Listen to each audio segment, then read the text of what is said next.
Hi, Dad. A voice said, the vaguest of silhouettes holding a phone to their ear. They stood alone in a stall. The echoing cheers of the crowd as the final matches of the UA Sports Festival began filling the room with a constant buzz. I managed to sneak away and wanted to give you an update. Yeah, everything's good here. Almost too good, really. No one suspects anything. Well, one of my classmates seems interested in me, more so than some of the others. Anyway, he's kinda cute, too. I wouldn't mind stealing him for myself. He might be one of them. Dad, I'm not sure yet since I haven't gotten to spy on him with my eyes, but I've figured out all the other assassins and Templars in my grade. They haven't given me a second look. The figure was silent for a moment, nodding their head several times. They sighed. I know to be careful. Dad, Mom gave me that talk before. Several times, actually. The underground? Oh, yeah, that. He hasn't made any moves at all since trying to attack the class. Speaking of, have they managed to find the memories you're hoping for? No luck. Huh? Well, blotching it up the first time in a rush for answers really didn't do us any favors. Oh, that reminds me. One of the other students has the site. Yeah, I'm sure. He used it in an argument earlier. He's passing it off as an MA, but I'm pretty sure he knows its origins. Yup, he's one of the recruits. I'm sure. He can't be completely trained at our age, but he's good. Made it to the semis and is fighting right now. Actually, think you could get Bentham to dig up a sample from him. Midoriya. Izuku Midoriya.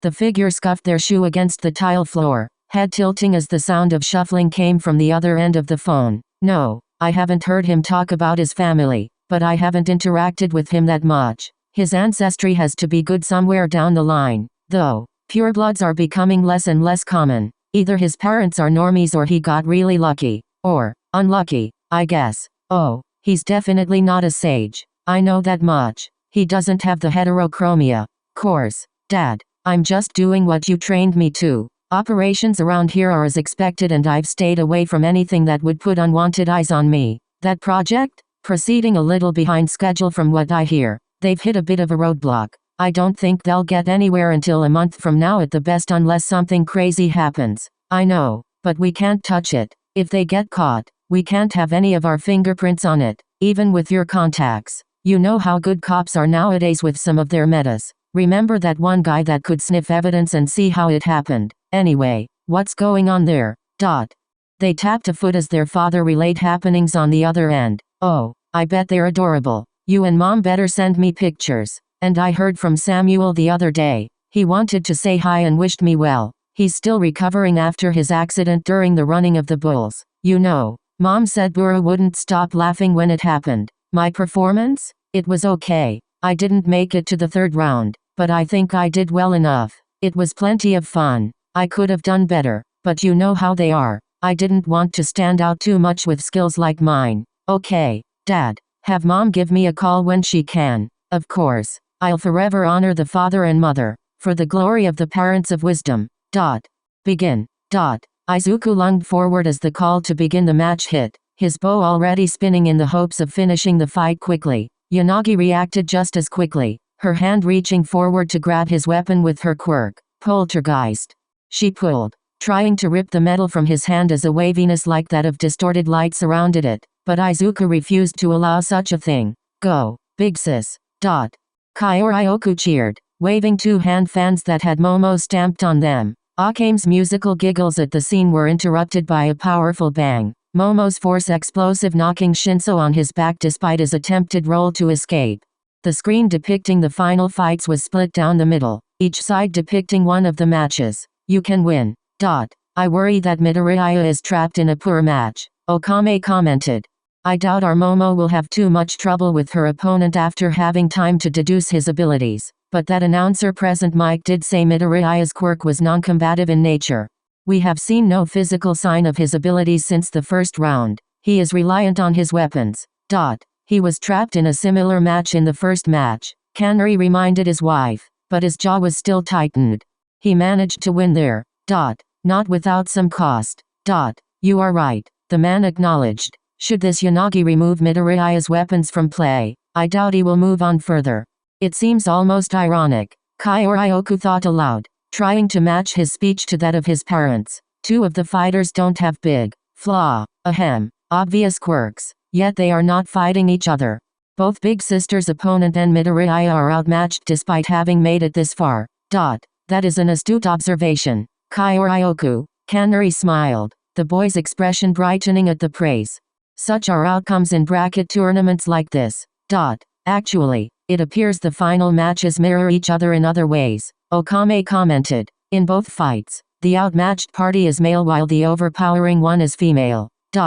It is funny how the world works sometimes. Kanari agreed with a chuckle. On the TV, Izuku had pulled out the rope dart he had used to end his last 2 fights, the boy throwing it forward only for Yanagi to catch the blade with her powers. When that happened, Izuku would pull it back, breaking her quirk's hold. It was an interesting choice of weapon, Kanari thought, but there was nothing to really be said about it. Many heroes and hero students utilized obscure weaponry because they were often flashy, memorable, or hard to counter. The rope dart was one such weapon, hard to learn to use but highly effective once done. On the other side of the screen, Momo had her opponent playing a dangerous game of cat and mouse, the boy having to simultaneously maneuver around caltrops while dodging the air's almost lazy explosives. In comparison, the battle between Izuku and Yanagi was much more entertaining. It's unfortunate, Kanari sighed. What is, dear?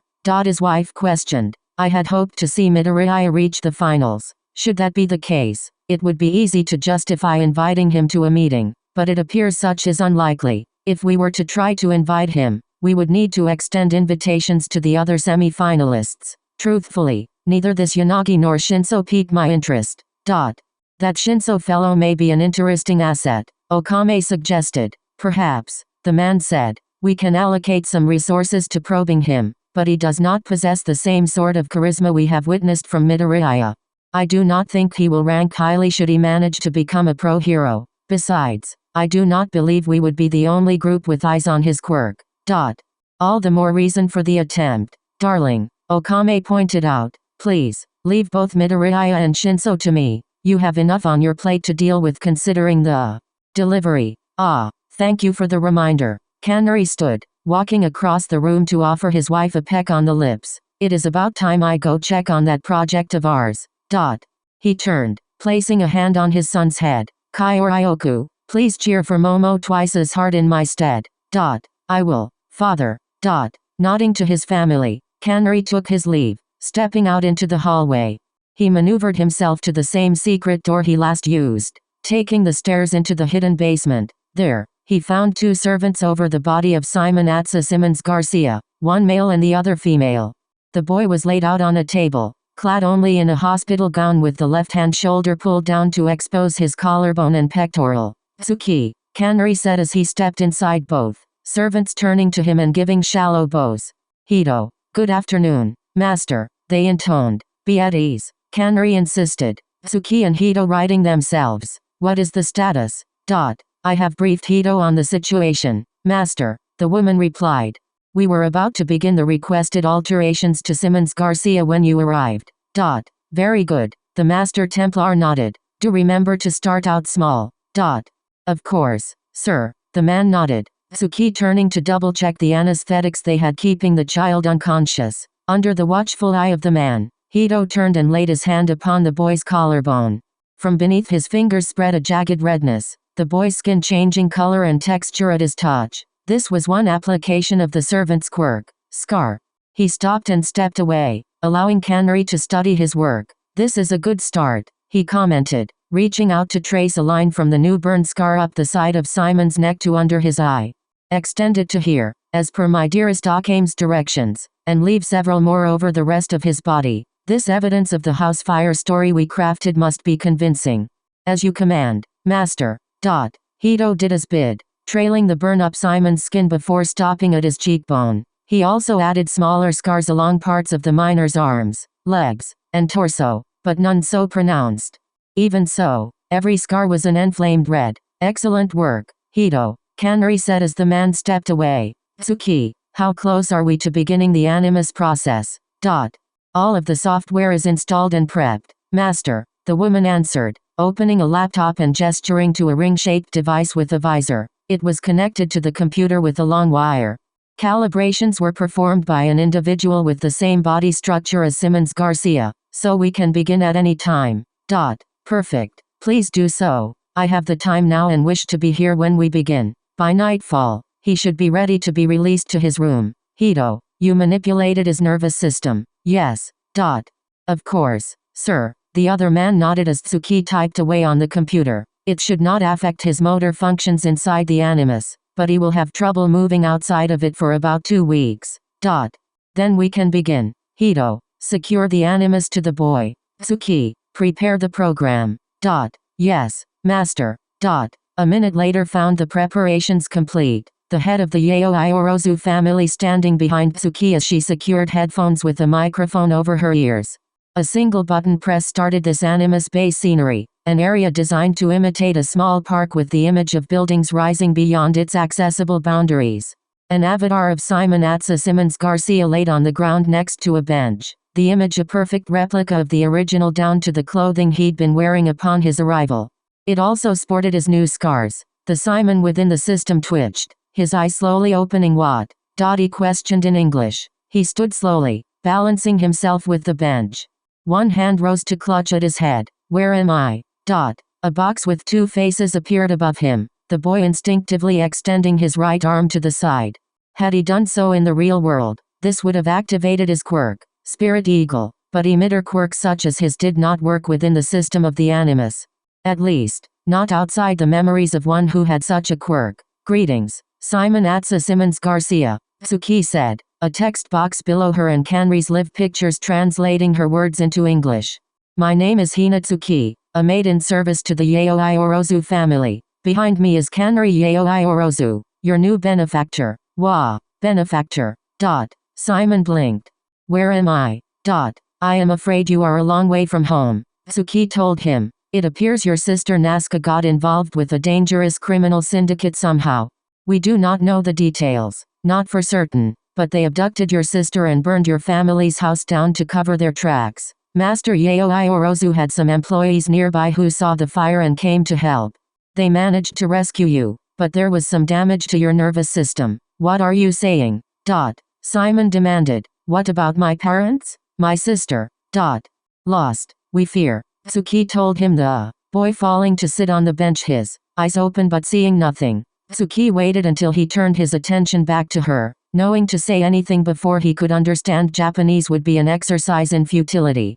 He looked up after a minute, tears in his chocolate-colored eyes. I am sorry, but your parents were lost in the fire and your sister's current whereabouts are unknown save that she is somewhere here in Japan. I'm in Japan? But why?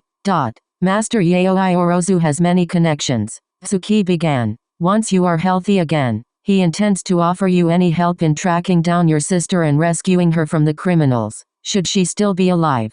It is simply easier to assist you here rather than a remote facility. There are more resources available. Okay, but how? What is this?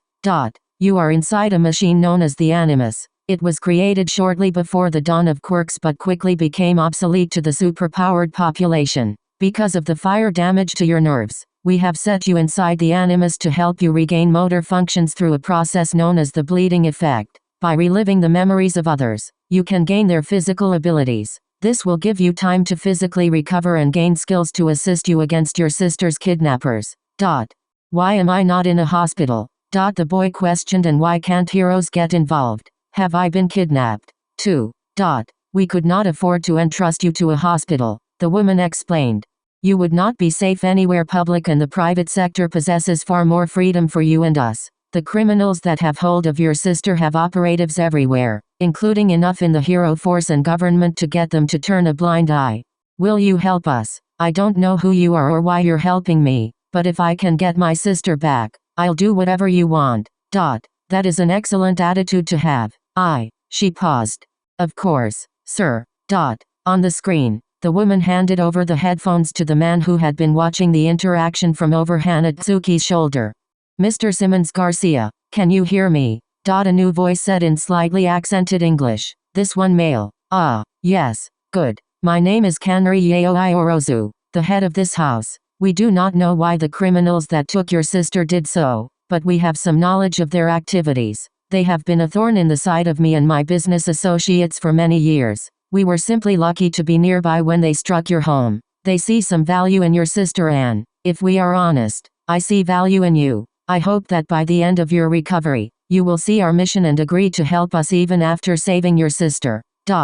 We'll see about that, Mr. Yaoi Orozu. What do you need me to do to heal? You have drive. I like that. Tsuki shall be your main handler, walking you through the memories that will assist in your recovery. Before you should be a glowing doorway which will take you to the first memory. Step inside and we will begin with the memories of your paternal ancestor Shei Cormac.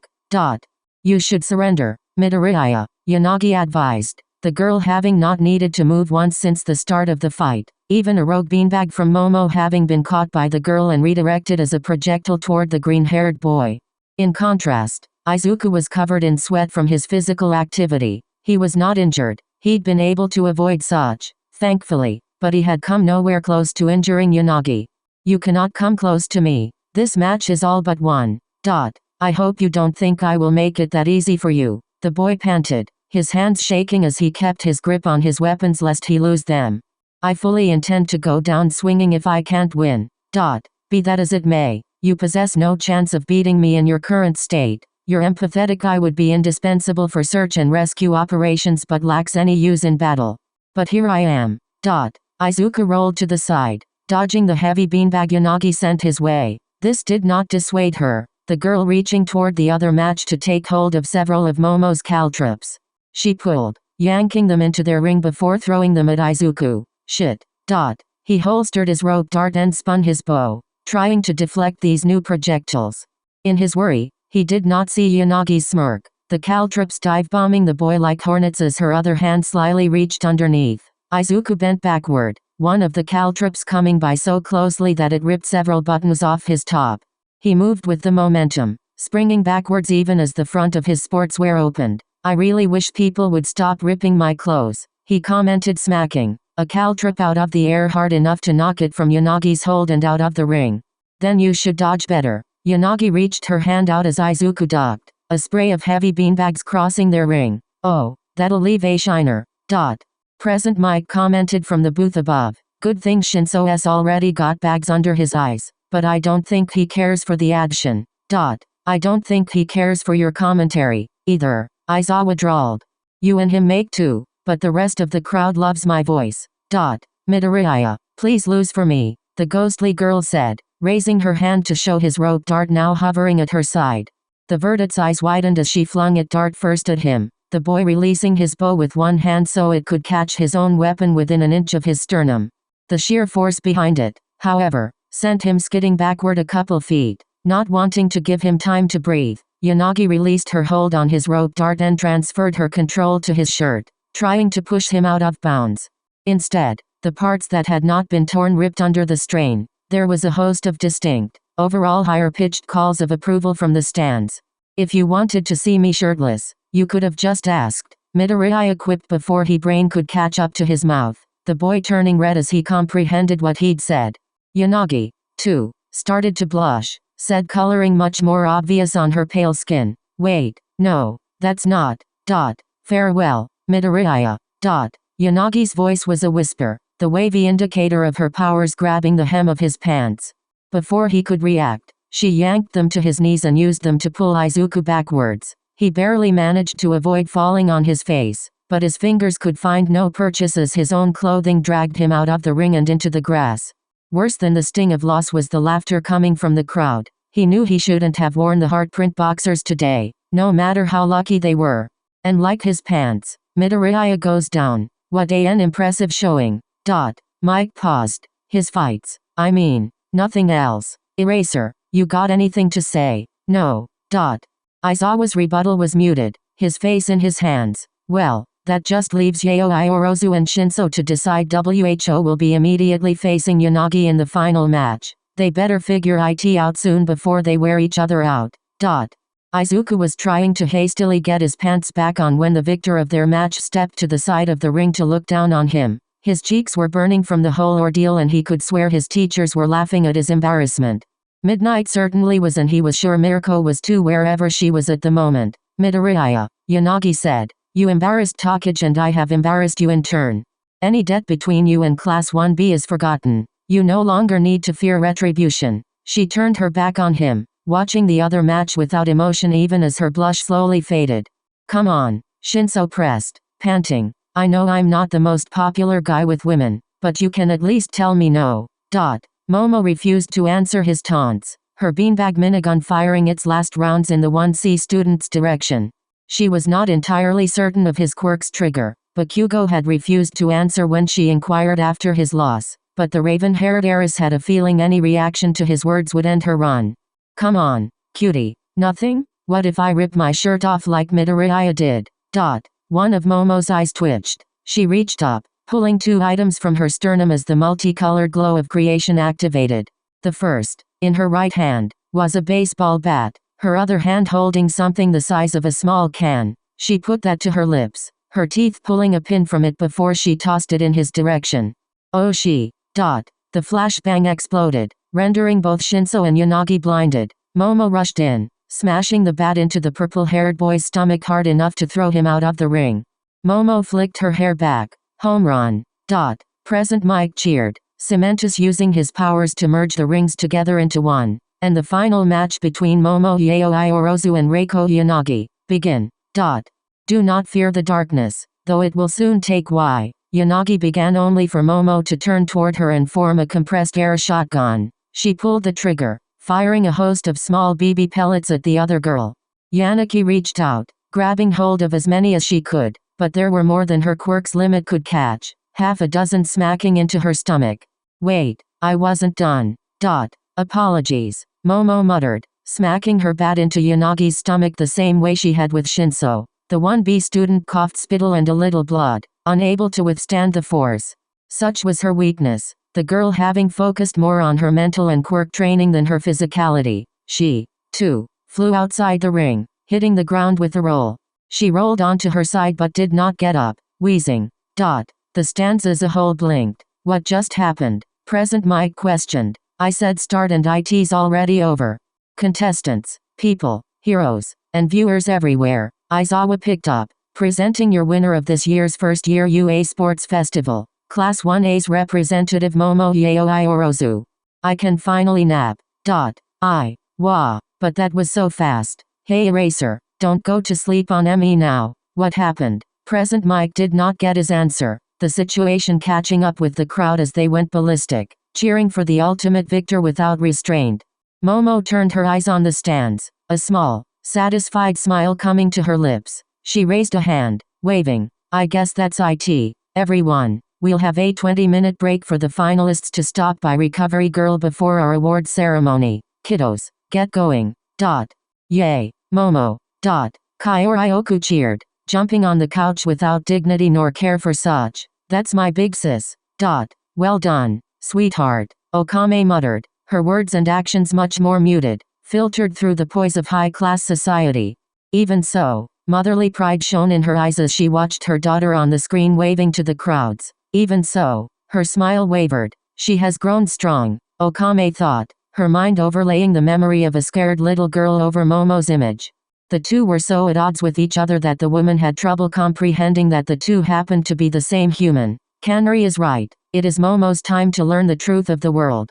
We have taught her well, but we need her to understand before she gets too deeply mired into the world and ideals of heroes. They should have a week or two before work studies begin.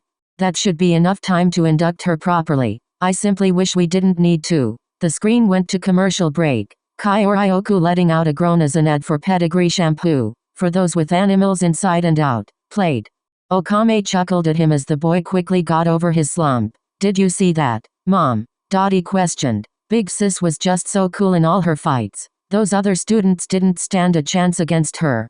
She even beat Sister Ibarra. Yes, Kyo. I saw. Okame swept her son into her arms, holding him close as she remembered when Momo was that big. Nah, Mom, when will Sister Ibarra come visit again? I know she's probably busy with her hero training, but I haven't seen her in a while. She will come by soon, Okame insisted despite her lack of knowledge to any truthfulness in the statement. It is like you said, she is busy training to be a strong hero. Momo beat her, so she clearly needs to work a little harder. Yeah, I guess so, the boy agreed. I just want to see her again. Sister Ibarra always tells the best jokes and stories. You need not worry, Kyo, the mother promised. She will come back soon. I'll get Momo to talk to her, then she will understand. She held Kyorioku close so he could not see her frown. She'll understand. Does anything else hurt, young man? Recovery girl asked as Izuku replaced his top again. No more scrapes or bruises. No, ma'am, I'm all better. Izuku set a hand on his chest. The scrapes he'd gotten from Yanagi's final play, nothing but pink skin that would finish healing by morning. Recovery girl nodded to him before moving on. She stopped by Shinso's bed, the boy still unconscious. The medic's lips extended, kissing the boy's forehead. This caused a green glow to envelop his body, the Gen Ed student's breathing easing as his black eye started to heal. Shinso shifted as recovery girl moved on, needing to check on Yanagi's recovery, the 1B student having been her first priority. Momo was not present, having taken no damage in her final fights.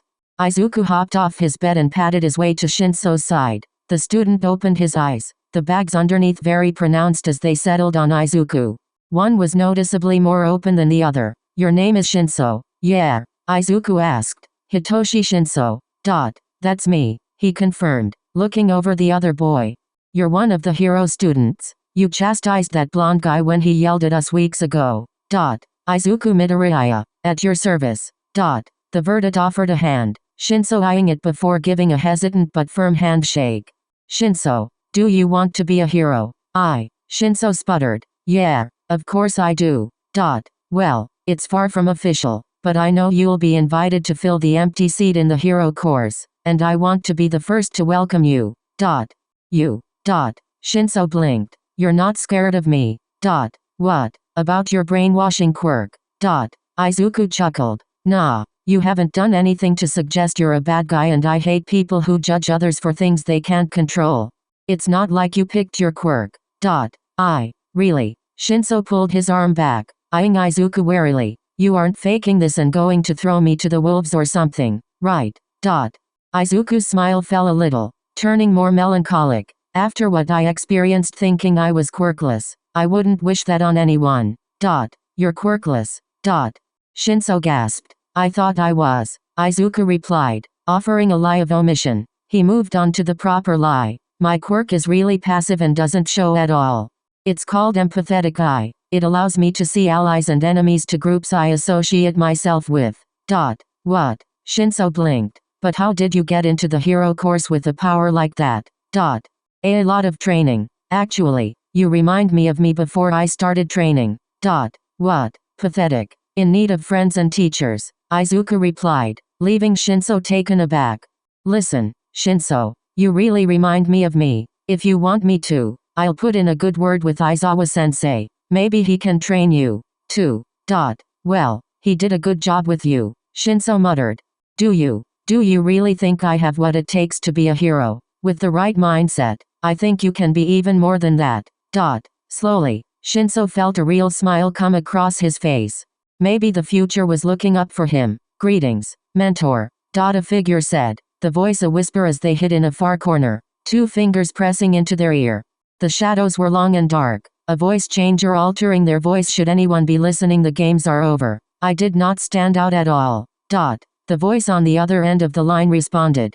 No, I have not been approached by the assassins. They are unaware of my affiliation, as you requested. Yes, I believe I have found the mole. If she suspects me of anything, she is a very good actor. No, I am not certain it is her, but I do not believe it can be anyone else. I cannot be sure that the mole is not in the other class. That leads to my doubts, but my gut tells me I am right. She has not made contact with either group. She is either innocent or deeply undercover. A pause. I understand, mentor, but there is only so much I can do alone. If you would give me permission. The figure frowned. I understand they take many risks returning to roots, but it is working for them so far, mentor.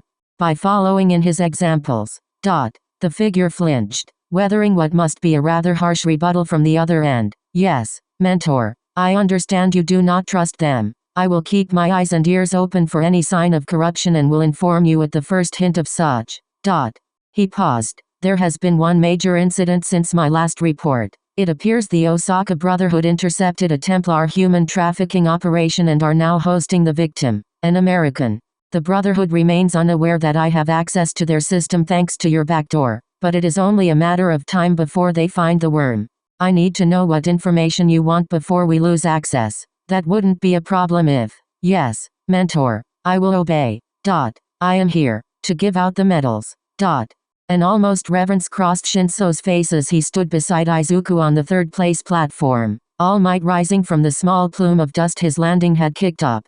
The crowds cheered for Japan's #1 hero, his blinding smile twinkling in the sun. Let us begin. It has been a long day and I am sure you all wish to return home. First, young Midoriya and young Shinso, I cannot begin to explain to each of you what a showing you put forth. Neither of you possess a quirk truly suited to battle, yet you both rose to the occasion. Though you did not take first, accept these medals as your own, and see how far you have come and how much further you have to go. All Might showed off the bronze medals, resting their straps over each boy's neck as they bowed. All Might gave them one more smile before he moved to the podium furthest from them. Young Yanagi, your wits and power carried you far today. You fought tough battles and overcame when so many others did not, and for this you should be proud. Do not let your swift defeat in the final match discourage you, for to have been attacked so quickly simply means your opponent recognized your strength and decided you had a strong chance of winning. Recognize this within yourself and strive to never let such trickery do you in again. Yanagi bowed and accepted the advice, the weight of the silver medal settling around her neck. She whispered a thank you to him. And finally, young Yaoi Orozu. All Might stepped up to the last podium, his eyes level with Momo's. Today is your day. You have proven yourself ahead of your peers, in luck if nothing else, but you and I both know there was little luck had to do with it past the first match.